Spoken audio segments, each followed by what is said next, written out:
Tapi sebelum meninggal ayah itu ada satu kejadian yang luar biasa. Yeah. Saya orang yang suka sekolah.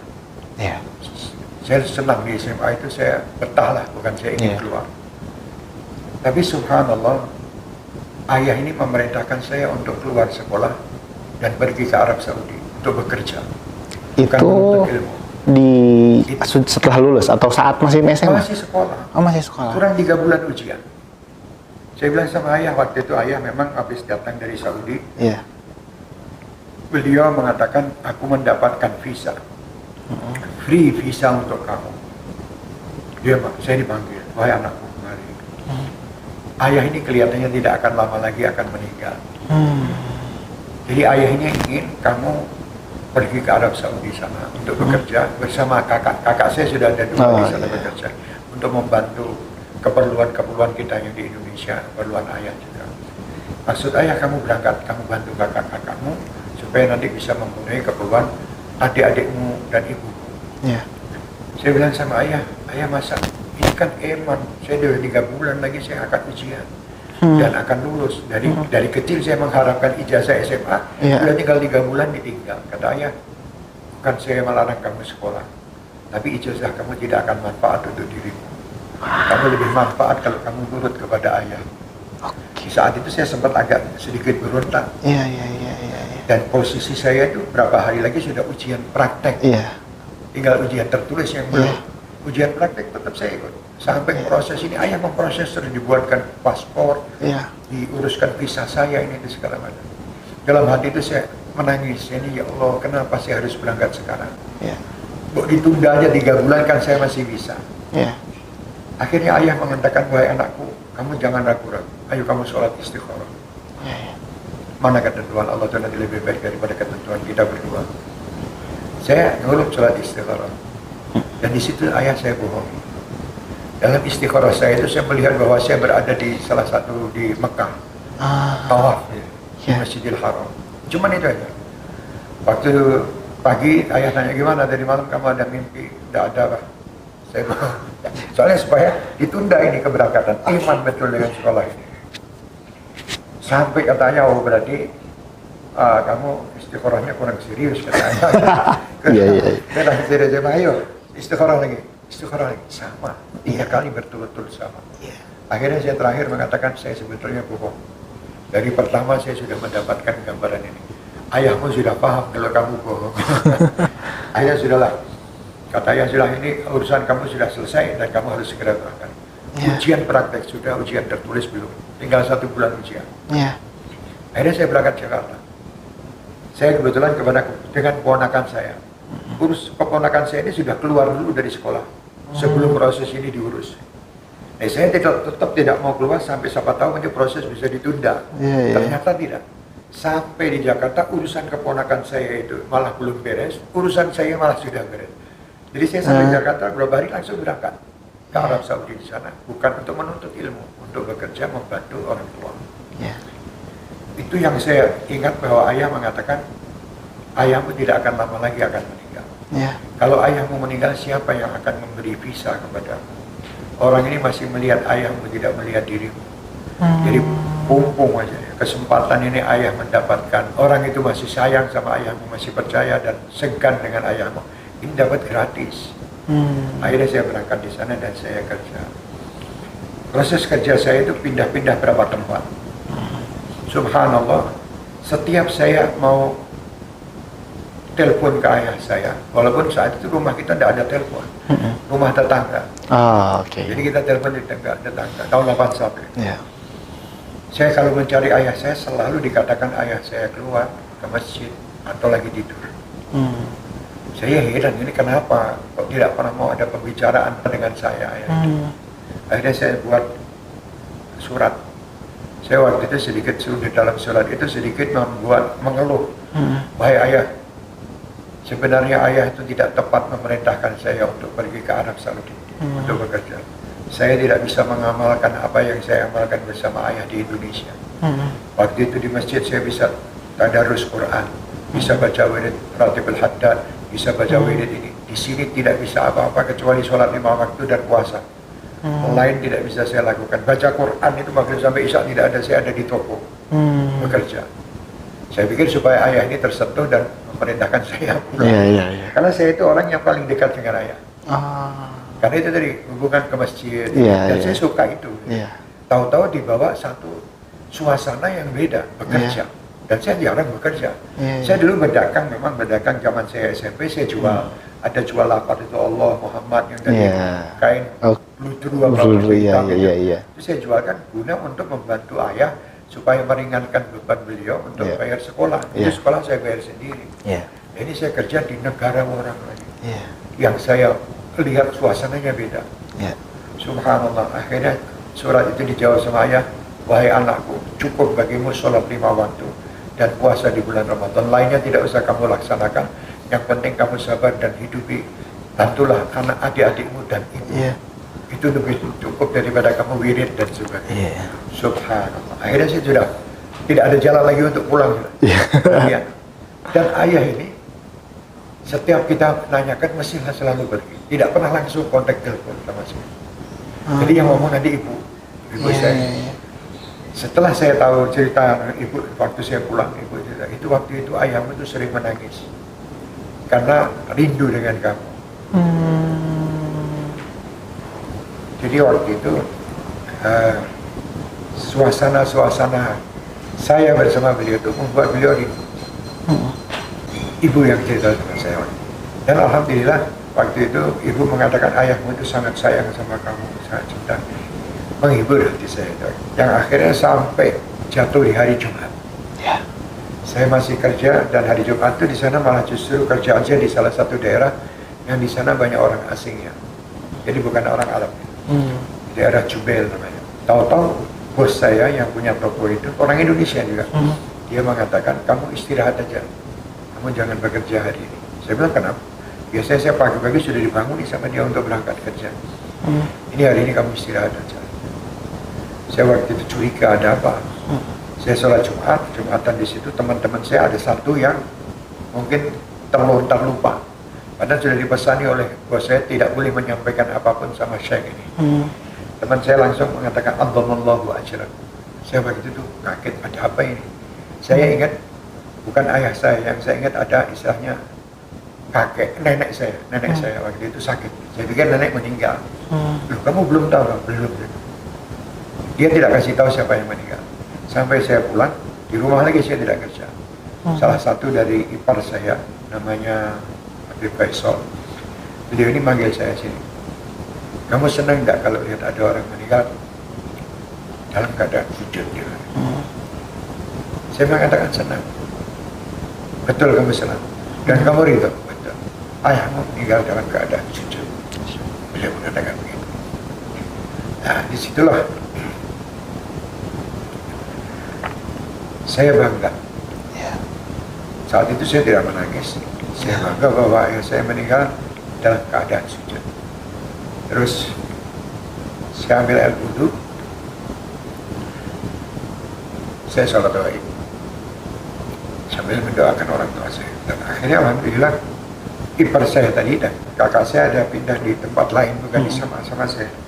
Dia telepon saya, ayo kamu ke tempat saya, nanti ayo saya ajak sama-sama ke Jeddah, di tempat Al-Habib Abdul Qadir bin Ahmad. Beliau adalah kawan paling dekat ayah saya. Akhirnya dibawalah saya ke sana sama kakak saya bersama Habib Abdul Qadir bin Ahmad, dan beliau menyayang saya dan menceritakan tentang bagaimana ayah saya. Jadi waktu itu saya belum tahu proses bagaimana kematiannya. Itu sedikit cerita tentang sebelum kejadian kematian ayah sampai meninggalnya ayah. Tapi saya belum tahu waktu itu cerita ayah saya meninggalnya sujud gimana. Tapi pasti kepergian beliau adalah maksudnya suatu tanpa memberi kekuatan atau yang akhirnya membuat Habib setelah itu ada berusaha untuk menjadi lebih baik lagi. Apa yang maksudnya setelah itu bagaimana Habib? Setelah meninggal ayah itu, saya sedikit merasa kehilangan pegangan. Karena beliau adalah seorang imam, seorang ayah, seorang panutan. Ya. Jadi saya seakan-akan tidak ada siapa lagi yang harus saya pegang. Ya. Kepada siapa saya harus mencari kasih sayangnya. Ya. Makanya Habib Abdul Qadir bin Ahmad yang di Cidah itu, dia menyayangi saya. Dia memanggil saya, dia adakan tahlil di sana 7 hari 7 malam bersama saya dan waktu itu sempat saya sudah berikrar di dalam hati saya tidak akan pulang ke Indonesia karena orang yang amat saya cintai telah meninggalkan saya. Waktu itu saya merasa putus asa. Kenapa orang yang saya cintai ini pergi dan saya tidak ada di situ? Ya. Prosesnya itu, masalahnya seperti itu. Saya merasa istilah Jawanya itu gelo. Mengapa saya kok tidak ada di situ? Padahal ini yang momen yang sangat bagus, yang harusnya saya ada di situ. Yeah. Tapi saya malah tersingkirkan di tempat itu. Tapi saya merasa lagi bahwa ini saya jauh, tapi merasa betulnya ini adalah perintah orang tua. Iya. Perintah orang tua juga. Jadi saya merasa ya sudah. Kadang hati ini merasa tenang karena itu aku kan sudah menjalankan perintahnya. Itu lebih bagus daripada aku tidak menjalankan perintahnya atau berada di waktu kejadian meninggal. Waktu itu juga saya berusaha untuk mencari dulu cerita bagaimana meninggal ayah saya. Karena saya masih bingung macam-macam, supaya merasa ada satu motivasi buat saya ini bahwa kamu harus meneruskan perjuangan. Saya linglung lah istilahnya. Malas bekerja, malas ini, malas itu. Buat apa saya bekerja? Sedangkan orang yang mau saya bantu, mau saya ini sudah tidak ada. Saat itu tadi di Saudi saya sudah bekerja 3 bulan dan kebetulan di bulan Sya'ban di tahun itu ada salah satu saudara saya akan pulang ke Indonesia dan orang Solo.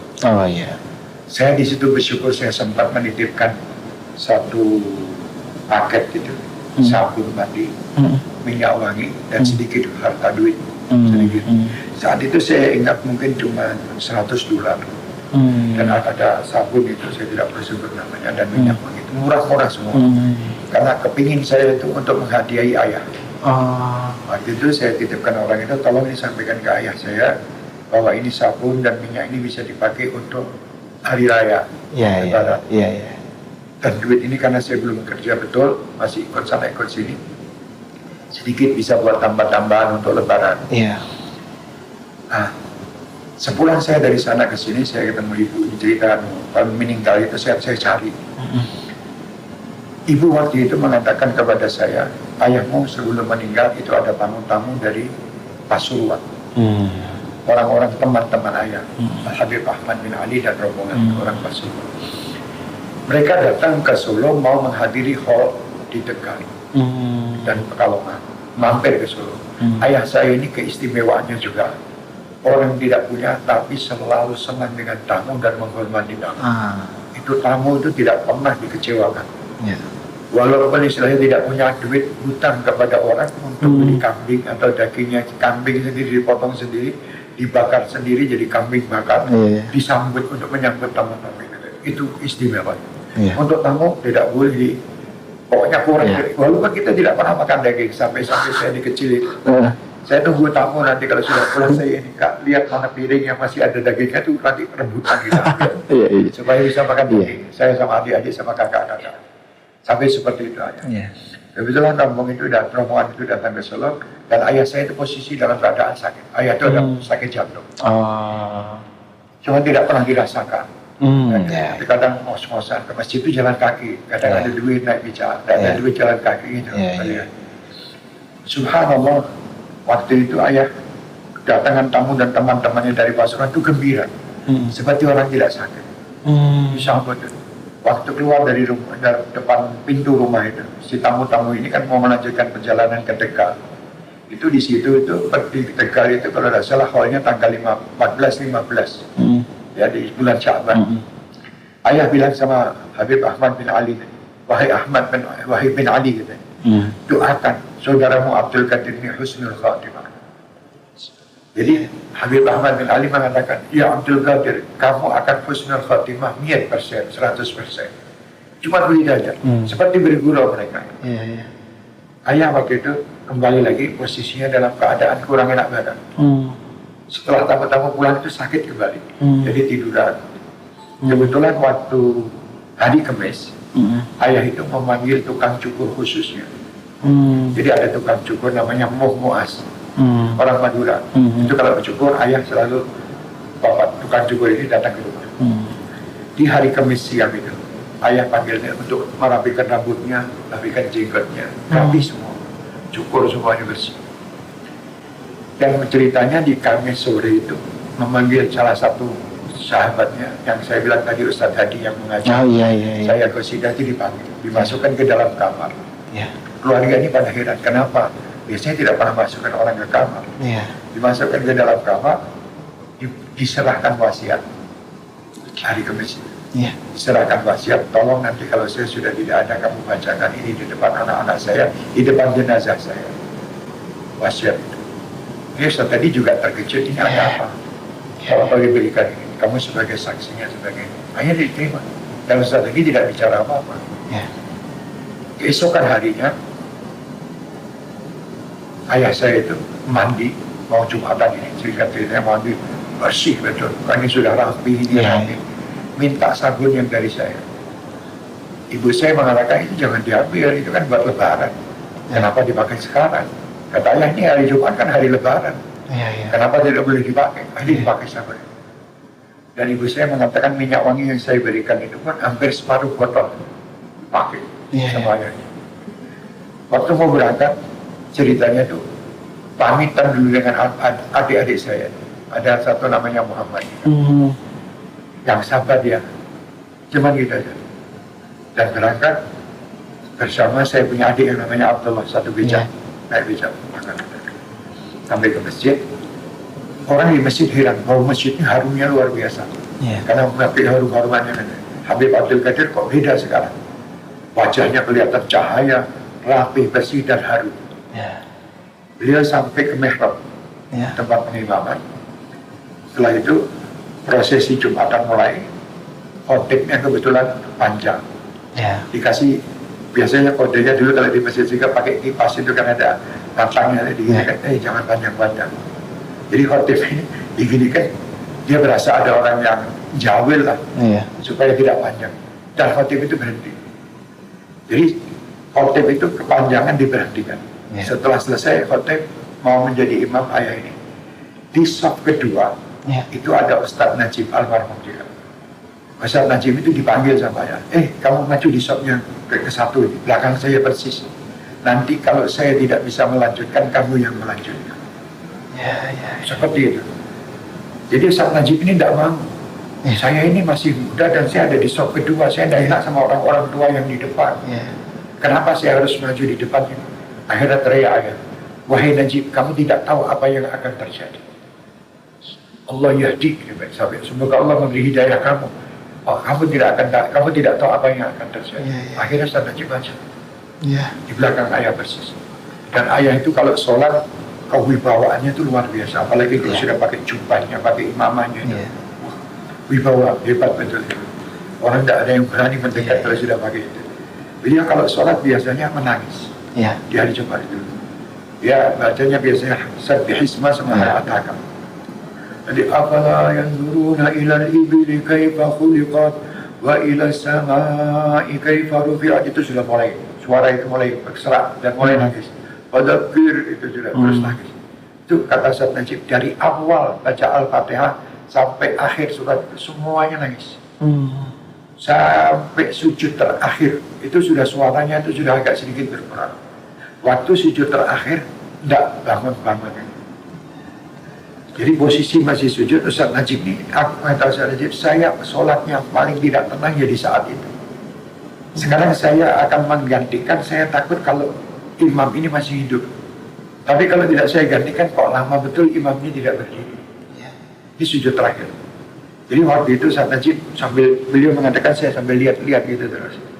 Waktu Ustadz Najib lihat terakhir itu seakan-akan jubah itu mengembang, terus kempes gitu. Itu yang dilihat. Dan suara horor itu ada di speaker. Di situ Ustadz Najib memutuskan untuk mengganti. Dan beliau posisi masih tetap sujud dan terus bersandar aja kena tembok sampai ini. Lagi tetap sujud. Akhirnya di situ ada yang membatalkan sholat. Adik saya Abdullah itu tadi sama Ustadz Najib, Ustadz Hadi yang menerima wasiat itu. Mereka mau ingin membatalkan. Ustaz Najib menggantikan dan meneruskan tahiyat sampai assalamualaikum, orang semua pada ribut. Kata Ustaz Najib dan kata Ustaz Hadi tadi, sewaktu di balik itu adanya wajah senyum. Senyum di akhir sujud yang luar biasa. Nah itulah kejadian proses meninggalnya beliau. Orang yang di rumah tidak ada yang tahu. Berangkat kelihatannya segar dan suara, tahu-tahu datang sudah jasad. Tapi dari cerita itu saya merasa satu bangga, ya ayah saya seperti itu. Dia buat saya kadang tambah semangat lagi. Saya harus bisa lebih daripada itu. Karena saya bukan ahli masjid, saya ahli sholawat. Saya minta sama Allah supaya kalau meninggal pun dalam keadaan sholawat. Amin. Amin.